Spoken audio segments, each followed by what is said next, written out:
Mexico के east में हजारों मील पर फैला एक ऐसा घना जंगल है जहां दूर दूर तक सिर्फ दरख्त ही दरख्त नजर आते हैं। इस घने जंगल के बीचों बीच एक ऐसा मकाम है जहां पत्थरों के बीच में से एक छोटा रास्ता जमीन की गहराइयों में जाता है।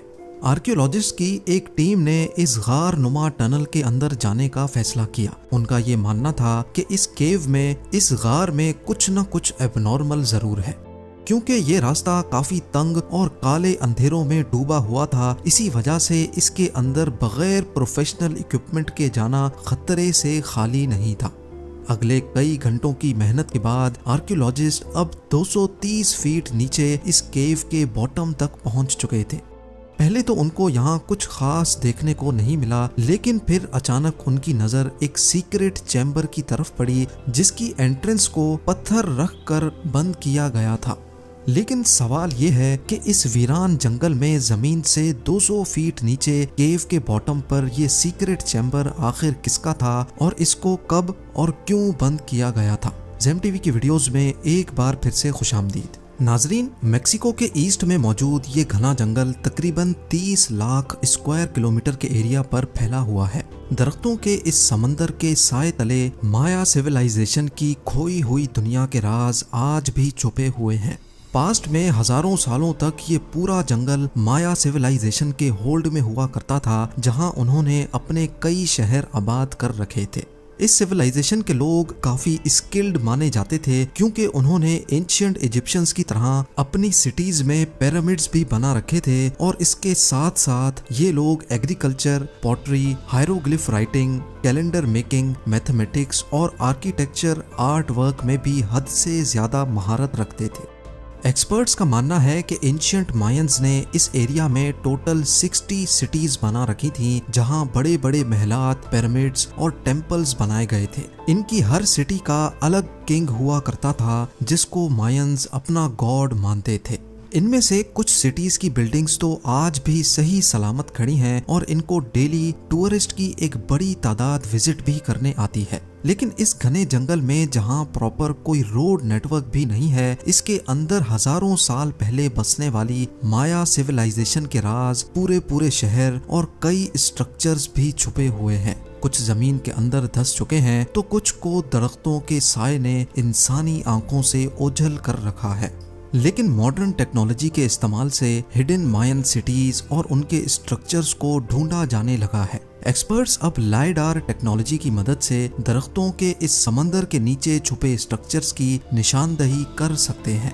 लाइडार, जिसका मतलब है लाइट डिटेक्शन एंड रेंजिंग, ये एक ऐसी टेक्नोलॉजी है जिसमें एयरप्लेन से जमीन पर लेजर पल्स फेंकी जाती हैं।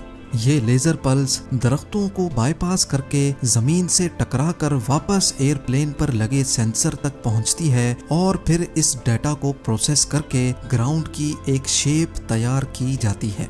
ये ऐसा ही है जैसे एक्सरे हमारी बॉडी की बोन्स का एक नक्शा बनाता है। हैरत अंगेज तौर पे अभी तक 4500 से भी ज्यादा मायन सिविलाइजेशन के रुइंस मिल चुके हैं, लेकिन एक्सपर्ट्स का ख्याल है कि असल में मायंस ने इससे भी ज्यादा स्ट्रक्चर्स बनाए थे। ये सवाल इतना इम्पोर्टेंट नहीं है कि मायंस ने हजारों साल पहले कितने स्ट्रक्चर्स बनाए थे, बल्कि असल मिस्ट्री तो ये है कि इतनी भारी पॉपुलेशन वाले पूरे के पूरे शहर छोड़कर मायंस आखिर गए कहाँ। क्या उनको जमीन निकल गई या आसमान उन पर फट पड़ा? इतने स्किलफुल होने के बावजूद भी वो कौन सी ऐसी चीज में कमजोर पड़ गए थे जो आज उनका इस जगह पर नामो निशान भी नहीं है। लाइडार टेक्नोलॉजी की मदद से आर्कियोलॉजिस्ट पहले ये जानते हैं कि जंगल के किस पॉइंट पे मायन रुइन मौजूद है और फिर वहाँ फिजिकली जाकर साइट पर एक्सकवेशन की जाती है। गल्फ ऑफ मेक्सिको के करीब युकाटान रीजन में आर्कियोलॉजिस्ट को मायंस के एक छोटे गांव के रुइंस मिले। इस गांव को कीवीक कहा जाता है, जहां एक लोकल किंग ने ईयर 800 में यानी आज से 1200 साल पहले 20,000 पत्थरों को काटकर 30 फीट ऊंचा एक पिरामिड बनाया था। एंशिएंट मायंस नॉर्मली अपने किंग को पिरामिड के अंदर एक रॉयल चैम्बर में दफन किया करते थे। इसी वजह से आर्कियोलॉजिस्ट ने इस पिरामिड के टॉप से इसके बॉटम तक एक शाफ्ट खोदने का फैसला किया ताकि ये पता लगाया जा सके कि इस पिरामिड के अंदर कोई रॉयल चैम्बर है कि नहीं और अगर है तो उसमें क्या कुछ मौजूद है। 21 फीट की खुदाई के बाद आर्कियोलॉजिस्ट को एक ऐसा पत्थर मिला जो एक साइड से बिल्कुल फ्लैट था। ये पत्थर दूसरों से काफी मुख्तलिफ था क्योंकि इस शेप के पत्थर पिरामिड बनाने के लिए नहीं बल्कि मायंस किसी रूम की छत को सपोर्ट देने के लिए लगाया करते थे, जैसा कि इस स्ट्रक्चर की सीलिंग पे देखा जा सकता है। ये खास पत्थर इस चीज की निशानी थी कि इस पिरामिड के अंदर भी कोई टूम्ब बनाया गया था। मजीद खुदाई के बाद आर्कियोलॉजिस्ट को आखिरकार वो चीज मिल ही गई जिसकी तलाश थी। हैरत अंगेज तौर पे पिरामिड की बेसमेंट पर एक कमरे की फाउंडेशन और कुछ स्टेयर्स देखी गई। इसके साथ साथ मलबे में से और कुछ खास तो ना मिल सका, लेकिन मिट्टी के बर्तन का एक टूटा हुआ हिस्सा जरूर मिला। इस छोटे से पॉटरी के टुकड़े ने आर्कियोलॉजिस्ट को मजीद सवालों में उलझा कर रख दिया। रेडियो कार्बन डेटिंग के जरिए इस पॉटरी के हिस्से की एज मालूम की गई तो ये तकरीबन ईयर 500 में बनाया गया था, यानी आज से करीब 1500 साल पहले। हैरान करने वाली बात तो ये थी कि पिरामिड खुद तो 1200 साल पहले बना था, लेकिन ये पॉटरी का टुकड़ा पिरामिड से भी 300 साल पहले बनाया गया था और आर्कियोलॉजिस्ट की नज़र में ये किसी भी सूरत पॉसिबल नहीं है। ऐसा क्यों पॉसिबल नहीं, ये जानने के लिए हमें हिस्ट्री का रुख करना पड़ेगा। हिस्ट्री से मालूम पड़ता है कि युकाटान का ये हिस्सा नदरन माया में शुमार किया जाता था और ईयर 500 में जब पिरामिड के अंदर का ये चैम्बर बनाया गया था तब मायंस यहाँ आए ही नहीं थे। तो अब सबसे बड़ा सवाल ये खड़ा हुआ कि अगर मायंस ने ये रॉयल चैम्बर नहीं बनाया था तो आखिर किसने बनाया था। इसका जवाब जानने के लिए पिरामिड रूइन के आसपास जंगल का मुआयना किया गया, इस उम्मीद से कि शायद इनको कोई खास इंफॉर्मेशन मिल सके। पिरामिड साइट से 15 किलोमीटर दूर आर्कियोलॉजिस्ट को कुछ पत्थरों के दरमियान में एक केव का रास्ता दिखाई दिया। केव की एंट्रेंस काफी तंग थी और इसके अंदर जाना खतरे से खाली नहीं था। इसी वजह से प्रोफेशनल इक्विपमेंट का इस्तेमाल किया गया और 2 से 3 केव एक्सपर्ट्स को इसके अंदर भेजा गया। कई घंटों के बाद एक्सपर्ट्स जमीन से 230 फीट नीचे केव के बॉटम पर पहुंच चुके थे, जहां हैरत अंगेज तौर पे उनको एक सीक्रेट चैम्बर का रास्ता दिखाई दिया और इस चैम्बर की एंट्रेंस को एक पत्थर रख कर बंद किया गया था।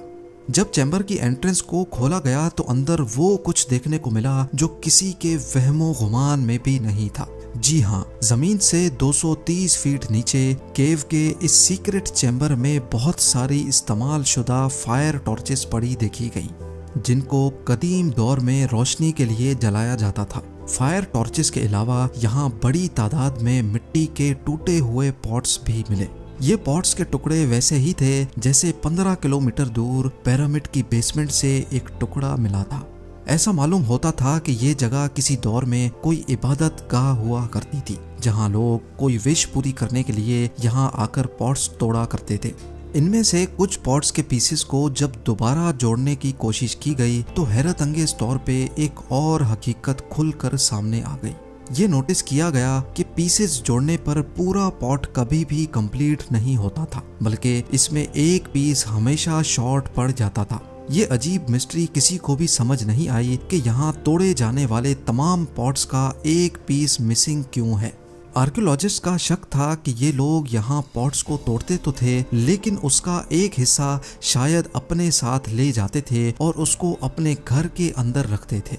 युकाटान रीजन में पिरामिड रूइन के बॉटम से पाया जाने वाला सिरेमिक पॉट का हिस्सा असल में इसी केव के बॉटम से लाया गया था। ये इस बात का क्लियर एविडेंस था कि कीवी के इस गांव में मायंस के आने से पहले यहाँ कुछ लोग रहते थे जो अपनी रिलीजियस प्रैक्टिस इस केव में जाकर किया करते थे और इनका भी रहन सहन तकरीबन माया सिविलाइजेशंस के जैसा ही था।